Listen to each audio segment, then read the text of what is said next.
Hello guys, welcome to Vision Online Study. My name is Yuvraj Malik and आज का ये video बहुत ही स्पेशल वीडियो है क्योंकि आज मैं आपको पिछले बार आया हुआ सी टेट का एक पेपर कराने वाला हूँ, जिसमें मैं आपको समझाऊंगा कि पेपर करते समय किन किन बातों का ध्यान रखना है और पेपर किस तरह से हल करें कि हम ज़्यादा से ज़्यादा क्वेश्चन को सही कर पाएँ। ठीक है दोस्तों, तो अभी हम भाग एक यानी प्राइमरी का क्वेश्चन करने वाले हैं और सीडीपी हम करने वाले हैं, चाइल्ड डेवलपमेंट एंड पेडागोजी। ये हम करेंगे और इसके पहले 15 क्वेश्चन अभी मैं आपको कराऊंगा और इसका जो पार्ट बी बनेगा वो भी इसके लगभग 1-2 घंटे बाद पोस्ट हो जाएगा और उसमें बाकी के 15 क्वेश्चन कराऊंगा और मैं आपको समझाऊंगा कि जब भी हम child development and pedagogy solve करते हैं तो हमारा माइंड मेकअप क्या होना चाहिए और हमारा एटीट्यूड किस तरीके का होना चाहिए कि ज़्यादा से ज़्यादा क्वेश्चन सही हो। ठीक है दोस्तों, तो सबसे पहले ध्यान रखें कि जल्दबाजी कभी ना करें। जैसे ही सी टेट का पेपर सामने आए उसे खोलें और अपने माइंड को शांत कर लें, आसपास की चीज़ें भूल जाएं और सिर्फ अपना फोकस क्वेश्चन पर रखें और क्वेश्चन का एक एक वर्ड ध्यान से पढ़ें। तो शुरू करते हैं वीडियो, बने रहें मेरे साथ अगले 10 मिनट तक। यहाँ आपको परसों का जो सी टेट का एग्ज़ाम है उसमें बहुत कुछ सीखने को मिलने वाला है। तो इसी के साथ ये वीडियो शुरू करते हैं, अंत तक देखना ना भूलें और वीडियो को शेयर करें, कमेंट करें जिसको वीडियो पसंद आए। अगर वीडियो पसंद आती है तो ज़्यादा से ज़्यादा मैं पार्ट इसके कोशिश करूंगा कि पोस्ट कर दूं। ठीक है दोस्तों, तो अंत में इस टाइप का रिवीजन सबसे इंपॉर्टेंट होता है। सो शुरू करते हैं, पहले प्रश्न पर चलते हैं। संज्ञानात्मक विकास निम्न में से किसके द्वारा समर्थित है? ठीक है, किसको सपोर्ट करता है संज्ञानात्मक विकास? पहला ऑप्शन हम पढ़ने वाले हैं, ध्यान से पढ़ेंगे। ठीक है दोस्तों, तो पहला ऑप्शन है जितना संभव हो उतनी आवृत्ति से संगत और सुनियोजित परीक्षाओं का आयोजन करना। ठीक है, सुनियोजित परीक्षाओं का आयोजन करना, जो परीक्षा वर्ड है वैसे ये एक तरह से नेगेटिव हो जाता है। ठीक है, अगला विकल्प पढ़ते हैं। उन गतिविधियों को प्रस्तुत करना जो पारंपरिक पद्धति को सुदृढ़ बनाती हैं। पारंपरिक पद्धति, इसको हम इंग्लिश में देख लेते हैं, ट्रेडिशनल मेथड। सो उन गतिविधियों को प्रस्तुत करना जो पारंपरिक पद्धतियों को सुदृढ़ बनाती है। तो संज्ञानात्मक विकास और पारंपरिक पद्धति का संबंध कहीं भी मैच नहीं कर रहा है। क्वेश्चन सॉरी जो हमारा ऑप्शन नंबर 3 है, एक समृद्ध और विविधतापूर्ण वातावरण उपलब्ध करना। इंग्लिश में से पढ़ लेते हैं, providing a rich and varied environment. विविधतापूर्ण वातावरण का मतलब होता है जिसमें बहुत सारी चीज़ें अलग अलग होती हैं, विभिन्नताओं से जो चीज़ भरी होती है। और समृद्ध होता है, मतलब समृद्ध का मतलब हर तरह की विधियों का उपयोग किया जाता है, खेलकूद का उपयोग किया जाता है। तो ये बहुत ज़्यादा पॉजिटिव लग रहा है। आगे चलते हैं, और कहीं ना कहीं विविधतापूर्ण वातावरण का संबंध संज्ञानात्मक विकास से होता ही है क्योंकि इस टाइप के वातावरण में बालक का सर्वांगीण विकास हो पाता है। अगला देखते हैं कि अब तो इससे भी अच्छा कोई और ऑप्शन हमें मिल जाए। सहयोगात्मक की अपेक्षा व्यक्तिक गतिविधियों पर ध्यान केंद्रित करना। नहीं, ये तो गलत हो गया। ठीक है, तो संज्ञानात्मक विकास का सही ऑप्शन क्या होगा? Option number 3। आपने इनमें से कौन सा आंसर सोचा था कमेंट में जल्दी बताएं। ठीक है दोस्तों, तो क्वेश्चन नंबर 2 पर आते हैं हम। ओके, सो क्वेश्चन नंबर 2 है, मानव विकास है मात्रात्मक मतलब क्वांटिटेटिव, गुणात्मक मतलब क्वालिटेटिव, कुछ सीमा तक अमापनीय जिसको मापा ना जा सके, या फिर पहला और दूसरा दोनों मतलब मात्रात्मक और गुणात्मक दोनों।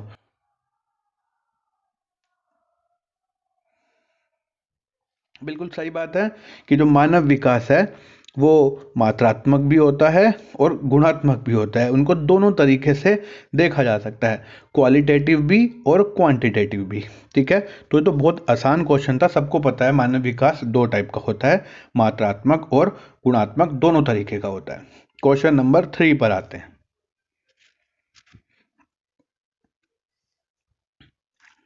प्राकृतिक पोषण विवाद निम्नलिखित में किससे संबंधित है? प्राकृतिक पोषण जो विवाद है वो आनुवांशिकता एवं वातावरण, व्यवहार एवं वातावरण, वातावरण और जीव विज्ञान, वातावरण और पालन पोषण। सबको ये आंसर पता होगा, आनुवांशिक एवं वातावरण। इन दो चीजों से ही प्राकृतिक पोषण विवाद संबंधित है और इन्हीं दो चीजों पे भी हमारा जो बालक का विकास है वो कहीं ना कहीं निर्भर करता है। ठीक है, तो हम ध्यान से देखेंगे क्वेश्चन को, ध्यान से क्वेश्चन को समझेंगे। कुछ वर्ड समझ ना आए तो हम उनको इंग्लिश में भी देख सकते हैं, जिसका एग्जाम्पल मैं आपको देने वाला हूँ आगे। तो आपको समझ आएगा कि कभी कभी इंग्लिश देखकर या जो इंग्लिश के स्टूडेंट है वो हिंदी पढ़कर कितने अच्छे से समझ जाते हैं। ठीक, आगे चलते हैं। क्वेश्चन नंबर 4, निम्न में से कौन सा समाजीकरण की निष्क्रिय एजेंसी है? स्वास्थ्य क्लब, परिवार क्लब, इको क्लब और सार्वजनिक पुस्तकालय। इसका आंसर जल्दी से जल्दी दे दीजिए और सोचिए कि इसका आंसर क्या हो सकता है, फिर मैं इसका आंसर बताने वाला हूं। तो इसका आंसर है सार्वजनिक पुस्तकालय। तो अब सोचिए कि इसका आंसर यह क्यों होगा, क्योंकि हमने यहाँ बात की है समाजीकरण की निष्क्रियता की, मतलब जहां पर समाजीकरण नहीं हो सकता। ठीक है, पैसिव एजेंसी है वो ऑफ सोशलाइजेशन, जहां पर समाजीकरण बहुत मुश्किल है, उदासीन है। ठीक है, स्वास्थ्य क्लब में भी हम एक दूसरे से बात कर सकते हैं।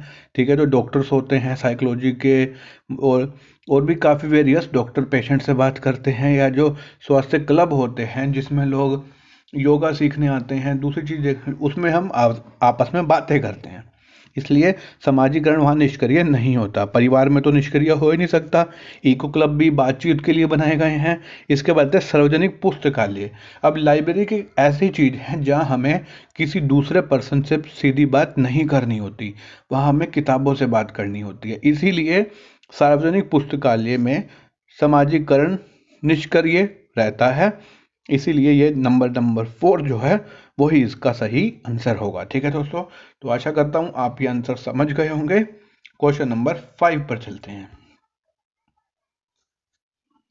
क्वेश्चन नंबर 5, वाइगोत्स्की के सिद्धांत में विकास के निम्नलिखित में से कौन से पहलू की उपेक्षा होती है?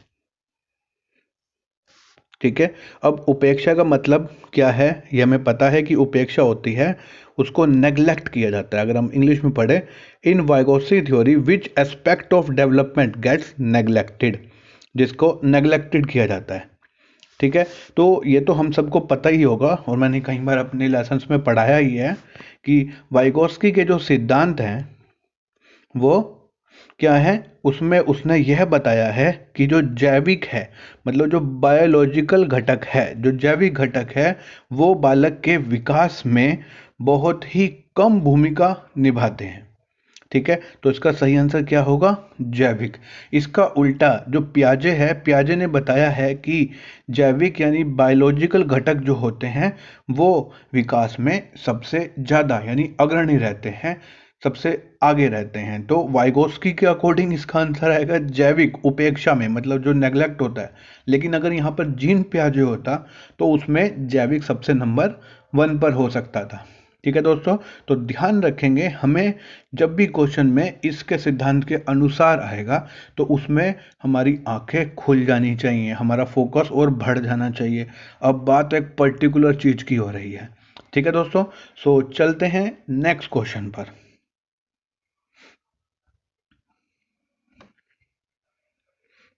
क्वेश्चन नंबर 6, 1 वर्ष तक के शिशु जब आंख, नाक और हाथों से सोचते हैं, ध्यान से हमें पूरे क्वेश्चन को पढ़ना है। आंख, नाक और हाथों से सोचते हैं, सोचते पर फोकस किया गया है। कोई आंख, नाक और हाथों से कोई नहीं सोचता, सब सोचते दिमाग से हैं। लेकिन यहाँ बात हुई है कि आंख, कान और हाथों से सोचते हैं, तो यह उनके कौन सा स्तर शामिल होता है? जब बच्चा 1 साल का होता है तो उसका उसका जो स्तर होता है वो कौन सा होता है? अगर आपको ये ही पता हो तब भी आप जान जाओगे कि 0 से 2 वर्ष का जो समय होता है वो इंद्रिय जनित गामक स्तर होता है, जिस पर हम अपनी इंद्रियों से मतलब अपने सेंसर से किसी भी चीज को बता पाते हैं या सोच पाते हैं। हमें जो कुछ करना है वो हमारी इंद्रियां डिसाइड करती हैं। ठीक है, इंद्रियां तो आपको पता ही है कौन कौन सी होती हैं। सो हाथ यहाँ पर त्वचा है। ठीक है, ये समझ लीजिए अब। तो यह इंद्रिय जनित गामक स्तर होगा। तो बहुत ही आसान क्वेश्चन है ये क्वेश्चन। विकल्प नंबर 3, ठीक है, इसका सही आंसर होगा इंद्रिय जनित गामक स्तर। नेक्स्ट क्वेश्चन पर चलते हैं, क्वेश्चन नंबर 7।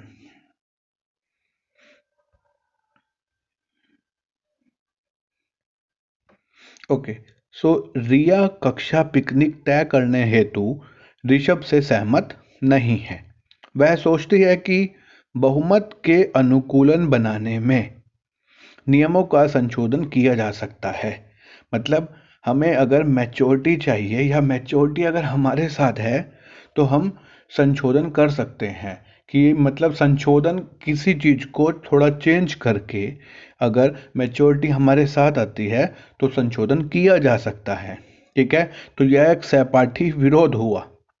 ठीक है, क्योंकि रिया ने ऋषभ से सहमति नहीं जताई। तो पियाजे के अनुसार यह किससे संबंधित है? विषमांग नैतिकता नहीं, कभी भी नेगेटिव आंसर नहीं आ सकता पॉजिटिव क्वेश्चन का। संज्ञानात्मक अपरिपक्वता नहीं। प्रतिक्रिया, प्रतिक्रिया भी है। सहयोग की नैतिकता, तो अगर हम बात करें पियाजे के अनुसार भी तो पियाजे ने सहयोग की नैतिकता पर बहुत बल दिया। इसके अकॉर्डिंग मैच्योरिटी में सहयोग आ गया है तो उसकी नैतिकता के कारण हम क्या कर सकते हैं, संशोधन नियमों का किया जा सकता है। कहने की भावना है कि यहाँ सहयोग की भावना आ रही है कि सब मिलकर एक डिसीजन ले रहे हैं, तो वहाँ सहयोग की नैतिकता इसका आंसर होगा। याद रखें, यहाँ नेगेटिव नहीं आएगा। ठीक है, सो नेक्स्ट क्वेश्चन पर चलते हैं। इसीलिए सीटेट फेमस है क्योंकि सीटेट के क्वेश्चन इस तरह के होते हैं जो हमें सोचने पर मजबूर कर देते हैं कि इसका आंसर क्या हो सकता है। तो क्वेश्चन नंबर 8 पर चलते हैं।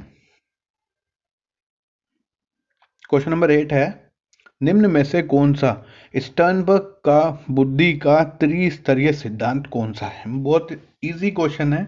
स्टर्नबर्ग का बुद्धि का त्रिस्तरीय सिद्धांत सभी ने पढ़ा होगा। त्रिस्तरीय मतलब बुद्धि के 3 स्तर उसमें बताए गए थे। कौन कौन से थे? सो रचनात्मक, विश्लेषणात्मक और व्यवहारिक बुद्धि, ये 3 तरह के 3 स्तर थे जो किसने बताए थे? स्टर्नबर्ग ने अपने बुद्धि के सिद्धांत में बताए थे। ठीक है, तो रचनात्मक इसमें नहीं है, विश्लेषणात्मक इसमें नहीं है, व्यवहारिक बुद्धि इसमें है, तो वही हमारा आंसर होगा। इसने सबसे पहले बुद्धि परीक्षण का निर्माण किया। ठीक है, इंटेलिजेंट टेस्ट का जो फादर है उसको होता है अल्फ्रेड बिने, सबको पता है। Next question. तो कुछ क्वेश्चन ऐसे होते हैं जो विद इन सेकेंड्स हो जाते हैं। ठीक है दोस्तों, ऐसे 6-7 क्वेश्चन सी टेट में आते हैं, इसीलिए थ्योरी पढ़नी जरूरी है, जो कि मैं यूपी टेट के लिए पढ़ाता हूँ। अगर आपने यूपी टेट की मेरी सारी सीरीज देखी होगी तो 8 या 9 नंबर तो विद इन अ सेकेंड आप बता सकते हैं इसका आंसर क्या होगा। बाकी के 20 क्वेश्चन करने में टाइम लगता है, लेकिन उसमें भी 16-17 क्वेश्चन आराम से ठीक हो सकते हैं। तो 25 प्लस नंबर लाने कोई मुश्किल नहीं है इस वाले पोर्शन में। नेक्स्ट क्वेश्चन करते हैं।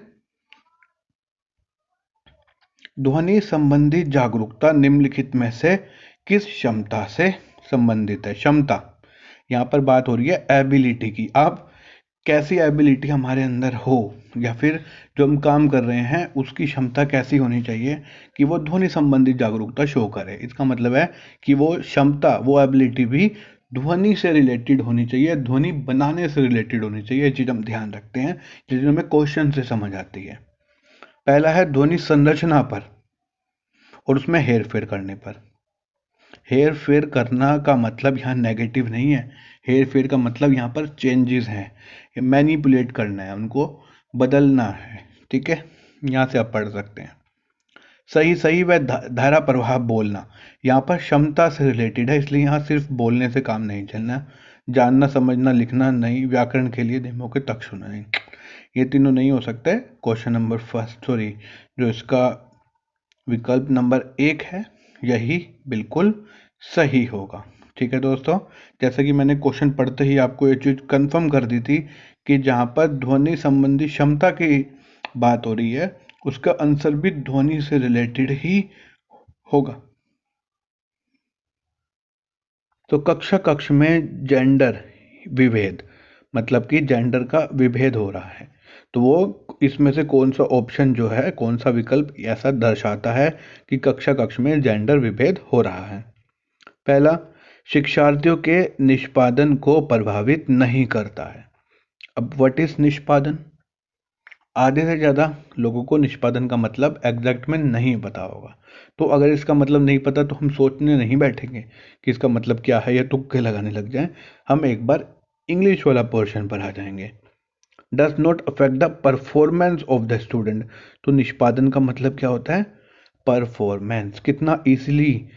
अगर कोई बच्चा ग्रेजुएट है तो 101% सबको परफॉर्मेंस का मतलब पता होगा।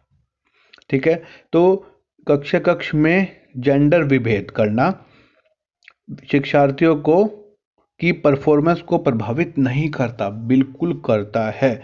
जेंडर विभेद नेगेटिव है। ठीक है, तो इसका आंसर नेगेटिव आएगा। अब आप कहोगे कि ये तो नेगेटिव है। ठीक है, तो शिक्षार्थियों के निष्पादन को प्रभावित नहीं करता, कहने का मतलब है कि ये यहाँ पर नेगेटिव नहीं है, ये लाइन यहाँ पर पॉजिटिव है कि उसकी परफॉर्मेंस को प्रभावित नहीं करती। तो ये अच्छी बात है, बट प्रभावित करती है, इसलिए ये क्वेश्चन गलत होगा। ये जो विकल्प है वो गलत होगा। विकल्प नंबर 2, शिक्षार्थियों के हास्योन्मुख प्रयासों अथवा निष्पादन का कारण बन सकते हैं। तो ये नेगेटिव है। इसमें कहा जा रहा है कि जो उनकी परफॉर्मेंस है वो कम होने लगती है। शिक्षार्थियों की जो परफॉर्मेंस है वो कम होने लगती है, उसका ह्रास होने लगता है। ठीक है, तो ये बिल्कुल नेगेटिव है, पहले वाला पॉजिटिव है। थर्ड ऑप्शन, पुरुष शिक्षार्थियों के वृद्धि उन्मुख प्रयासों अथवा निष्पादन का कारण बन सकता है। नहीं, परफॉर्मेंस का कारण या फिर वृद्धि का कारण कैसे बन जाएगा लिंग विभेद करना? बिल्कुल नहीं, पॉजिटिव है, हमें नेगेटिव आंसर चाहिए।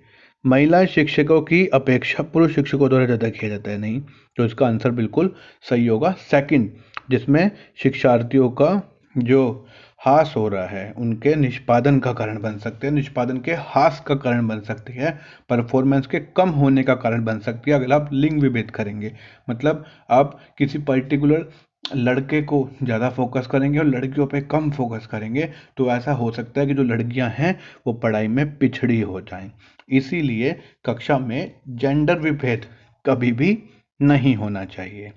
ठीक है, सो नेक्स्ट क्वेश्चन नंबर 12 पर चलते हैं।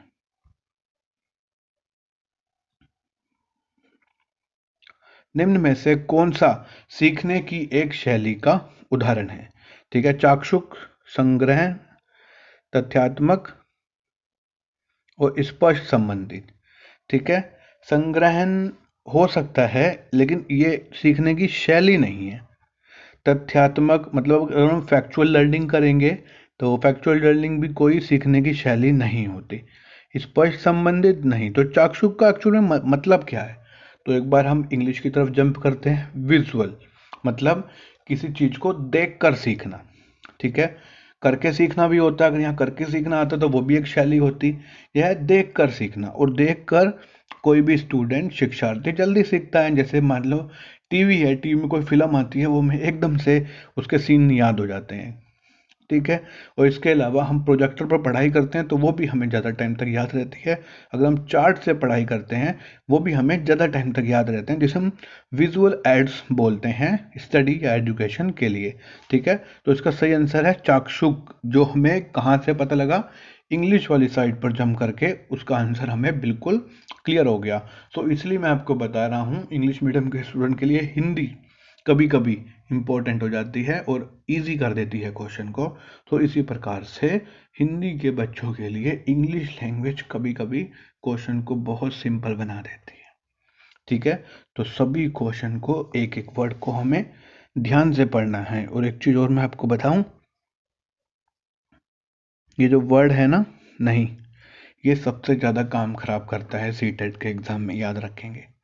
हम ये पढ़ना भूल जाते हैं या तो क्वेश्चन में या विकल्प में, और आंसर लगा देते हैं। सो इसीलिए एक एक विकल्प को ध्यान से पढ़ना है। और क्वेश्चन को तभी सोल्व करें जब पूरा क्वेश्चन पढ़ लें। ऐसा ना हो कि पहला विकल्प सब जगह टिक करके और नेक्स्ट पर आ जाए कि ये नहीं है तो पक्का सही है, ऐसा नहीं है।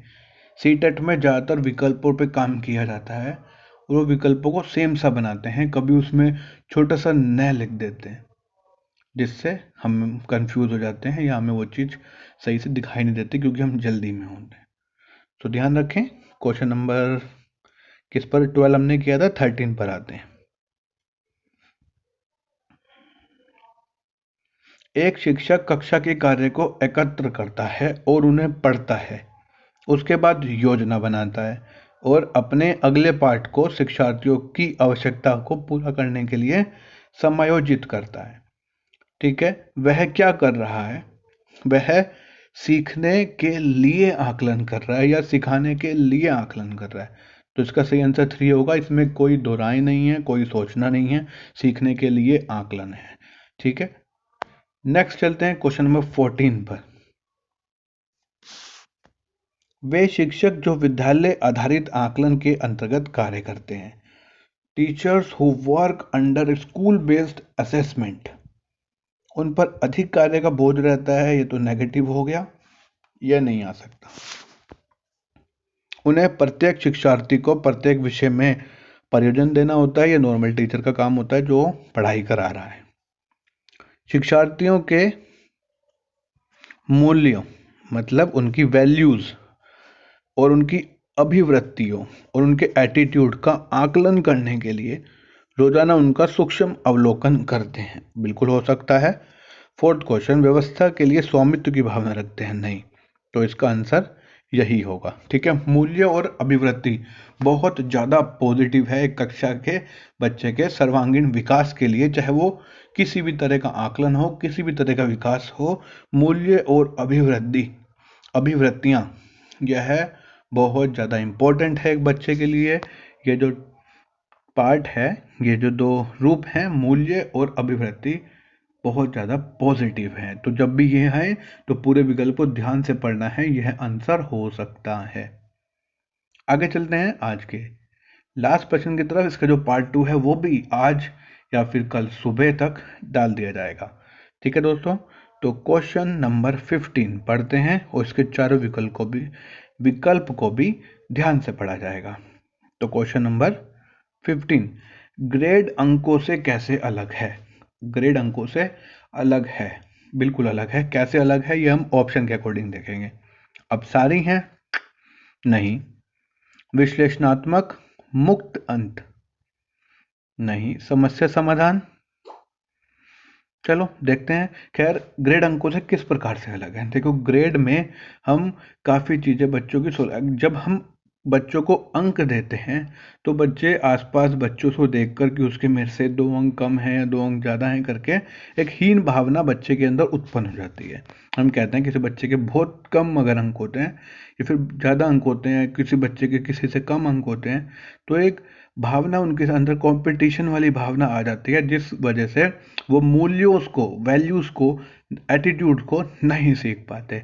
इसीलिए अंकों को बदलकर ग्रेडेड सिस्टम किया गया, यानी एनालिटिक चीज़ों को बनाया गया, जिसमें बच्चे की ग्रोथ हो रही है या डेप्रिशिएशन हो रहा है ये तो हम समझेंगे, लेकिन बच्चे की जो भावना है वो हीन नहीं होगी।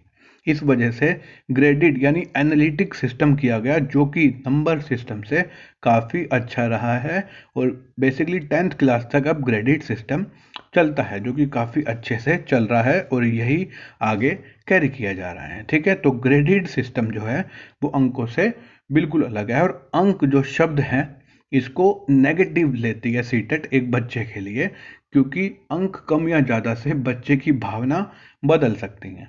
सो आज के लिए इतना ही। जो इसका आंसर है विश्लेषणात्मक, एनालिटिक।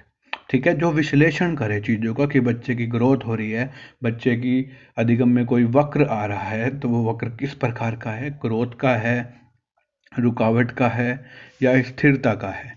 ठीक है, तो ये कौन बताता है? यह बहुत आसानी से विश्लेषणात्मक विधि द्वारा ग्रेड्स बता देते हैं।